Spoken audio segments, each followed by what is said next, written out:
All right, everyone, welcome back into another NBA DFS video. My name is Eric Polzin. You can find me at 9to5 Sports. Going to be getting into this 4-game slate on Thursday. Okay, it is a small 4-game slate, and those slates, the 4 to 6 game slates, are supposed to be the easier ones. Okay, I don't know if that's exactly the case just yet. We have a lack of quality of value plays. Okay, so I think we are going to see lineups in which are successful that don't have flames next to them on DraftKings, that maybe even have the little frost mark. Okay, it's just one of those slates. We do have some stud guard plays that I'll touch on, and hopefully they can carry us on this slate. That's the big hope. And just remember, guys, if you enjoy this coverage, make sure to like and subscribe. That does help the channel, which helps us be able to put out more NBA DFS content for you guys. If you guys want more information, the deeper dive stuff, check out the links in the description below. Gives you access to the NBA DFS tools that you'll see featured in this video, as well as access to the Discord chat that goes live before lock.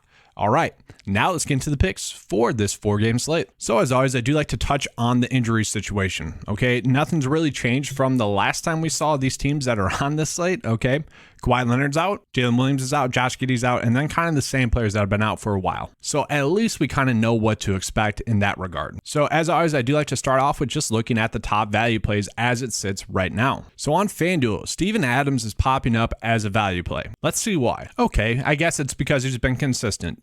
3 out of his last 4 games have been solid games in which he would take, especially as price point on both FanDuel and DraftKings. So yes, that makes sense. Not a terrible play. Reggie Jackson, definitely a discounted price point play on FanDuel compared to DraftKings. On DraftKings, I kind of think he's priced off the slate. On FanDuel, you can certainly play him at 4.5. He should be a strong price point play there. I like that. De'Aaron Fox. Yes, De'Aaron Fox on both FanDuel and DraftKings is going to be a player you'll see I'm going to be on a decent amount, I think, on this slate, just because he should have a nice high floor, and maybe he doesn't like go bonkers on this slate, but at least he'll help you to put out a good build. Now, Royce O'Neal is a very interesting play just across the board. He is getting a ton of minutes, and he should be someone that gets you 20 DK points or so, maybe 30 DK points. The play with him is that, like, especially on DraftKings where he's 4.7, you're not playing him to like dominate or even win a GPP. You're playing him in hopes that he doesn't hurt your build. He's not going to help it out too much, but he's not going to hurt it. And that's really my struggle with this slate, guys, is that we have a lot of similar plays to Royce O'Neal. From there, Bam is pretty cheap because he hasn't been, overly good thus far. Not too much crazy value. I will say Kevin Huerter and Keegan Murray, I think, are going to be plays that I might end up on just given their price points, and maybe more so on DraftKings for Huerter. Yeah, there's not a ton of FanDuel value. I know yesterday there was a bunch of FanDuel value where it kind of made the slate easier in which you wanted to go with for your lineup process. I'm not exactly seeing that for FanDuel. Let's look at DraftKings specifically. Okay, so same players, but yes, we're seeing Kevin Huerter pop up a lot more. I do like that price point a lot. De'Aaron Fox. We are seeing the Golden State Warriors players kind of pop up there as well. Klay Thompson, Draymond Green. You could play them, I guess. I don't know. It's risky, obviously, but that's literally the slate that we have. Not a ton of value across the board. Let's just look at Yahoo, just real quick. We got minimum price, Robinson Earl. Okay, could take that, I guess. $15 for Steven Adams on Yahoo. That's all right. Kevin Huerter, cheap price point play there. Maybe try Yahoo today. It's kind of crazy, guys. We don't control the slates. Okay, this one's ugly. This one is one in which it's not fun to me, but maybe it will be before lineup lock. You never know. All right, now as it sits, obviously, guys, this is in the morning. Okay, the slate. This stuff changes throughout the day. Changes about every hour pretty much. Okay, so the highest owned players right now probably won't be the highest owned players come lineup block. Desmond Bane, currently the highest projected owned player on the slate on DraftKings. Yeah, I don't know. I feel like he's finally priced up correctly to the point where you do certainly have to think about it. I do worry about that. Keegan Murray, I do like the price point play. Obviously, I think that's a game that people are going to want to target. Let's just look at the game over and under for that game real quick just to see why people are loving it. Okay, so that's why, because it's the highest over and under game by 236, by a decent margin there. So that is why we are seeing a spike of ownership towards players in that game. That makes sense. Now, Shai, I think he should be one of the highest owned players, if not the highest owned players on the slate. The problem with him is he's priced up enough. Okay, if he has a cold night shooting, kind of like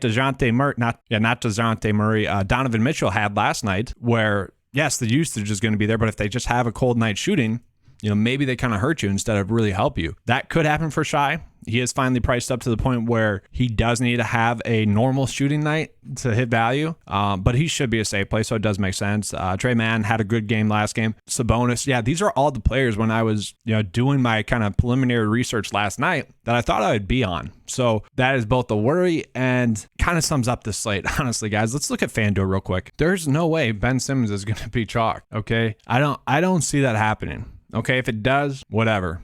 I'm okay with it. Norman Powell, very cheap on FanDuel. Wow. I know he sucked, but that could be something you're looking at. I kind of get why people would like him. Once again, guys, these ownership levels will change. The percents will change throughout the day. This is just preliminary morning, okay? And sometimes you'll see spikes in ownership in the morning. Jimmy Butler, Luka Doncic, probably, I don't know, he's priced up enough too. Like it makes sense for people to stay away from him given his price point and maybe just go with Fox and Shy, maybe Bane, maybe Curry. Gosh, this is such an interesting slate in general. All right, let's just get into the lineup process real quick. So at the point guard spot, yes, you can certainly play up for Luka Doncic, try to get that 60 DK points to 50 DK points. I don't hate that, but there's a lack of value on the slate, which makes it tough to do. Okay, Ja Morant, kind of same thing. Going to be in a smash spot in this game that has a high over and under. If we're choosing between Luka or Ja, I'd rather take the price discount with Ja and hope that the difference between the two isn't that vast. Like if Luka gets 60 DK points and Ja gets 55 DK points, that's an absolute win for you. 3 out of his 4 games thus far this season have been over 50 DK points. And obviously at this price point, you absolutely take it. Obviously in a matchup with the Kings, that's a matchup that you like. That's a matchup that you're not worried about. If you can fit Ja into your builds, I think that you go about doing that. Now, Shy should be a stellar play. I do want to caution you guys against this. Yes, I would say he is somewhat due for a poor shooting night. Okay, he is priced up like Donovan Mitchell last night. Great play. We know that. Okay, Donovan Mitchell was a great play last night. The only thing that would make him a poor play is if he had a poor night shooting. He had a poor night shooting. That can happen. Okay, Lauri Markkanen, I think it was 3 slates ago, had a poor night shooting. Then bounced back perfectly fine last night. That happens, okay? That's regression right there, okay? Shy should be a strong play. It's not a guarantee because I would say he is kind of due for an off night shooting. When we're playing him tonight, we're just hoping that off night doesn't come tonight. From there, I do also really like the idea of playing De'Aaron Fox. De'Aaron Fox should be a strong play once again in this matchup, a matchup in which you want to be targeting a high over and under game. At 8.7, I would say I feel comfortable playing him at that price point because he could be someone and he should be someone that goes for 50 DK points. Don't want to say it again, but once again, he could have a poor night shooting after having 3 pretty solid games shooting the ball. It could happen. In a game in which you want to be targeting, though, high over and under, I feel like it's less likely. You could go Tyler Hero. I don't hate that. I do think he's kind of priced up finally to the point where, you don't feel like you need to play him above 7K. Not an absolute lock and load finally, thankfully. Okay. He is someone you could look at if you want to. Man, I don't mind. Saw a big bump in usage with Giddey out. Shot the ball a ton. 24 shot attempts. Okay, and if we can get at least 16 shot attempts out of him, I will take that because then he should be able to get to 30 DK points or so. I do think he is going to be a strong price point play on the slate. I do feel like, however, it's one or the other. Either you're playing man or you are playing Dort. Now, Dort had a bad game in his last game, okay? 1 for 11. Pretty easy to see that he had a poor night shooting, okay? And he hasn't really been shooting the ball well thus far this season. So that'd be the worries that he still hasn't shot the ball very well thus far this whole season. But I will say if Man has a bad night, I think it'd be because Dort is going off. So that does seem like a one or the other situation for me. From there, John Wall, you could still play, going to get you around 25 DK points. His minutes didn't increase last game.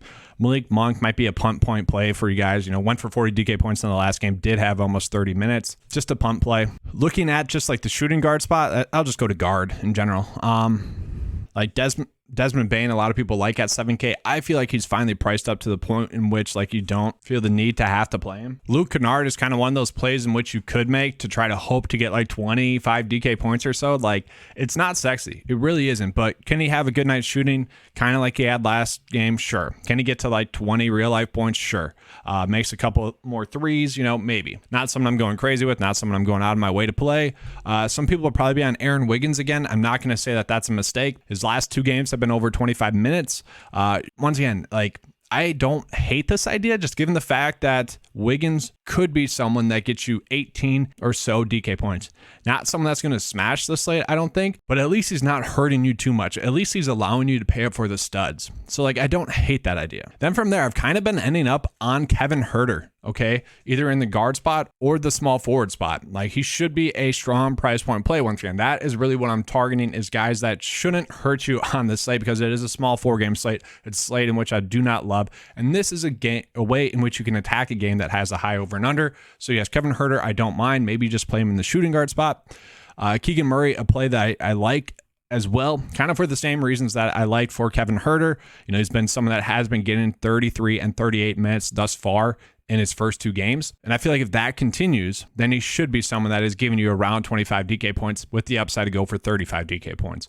Not a terrible price point play. Now, forward-wise, I do feel like we're going to have to take a risk with one of these cheap players that are getting a decent amount of run. Maybe it's Maxey, you know, hoping for 20 DK points. Maybe it's Baisley, hoping for 20 minutes and 20 DK points. Maybe it's Williams, hoping for 20 minutes again, hoping for 20 DK points. Like, I do feel like we're going to have to take a risk with one of those players like that unless value opens up elsewhere.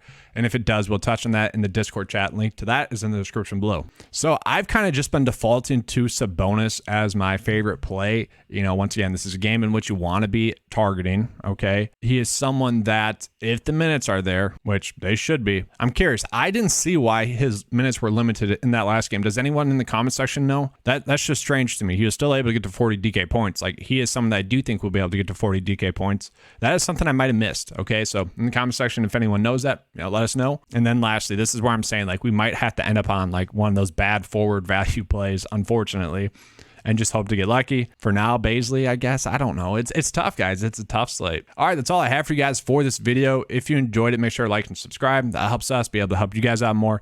Remember, if you guys want access to the tools that you saw in this video that updates throughout the day, click the link in the description below. All right, thanks for watching, and good luck on this slate.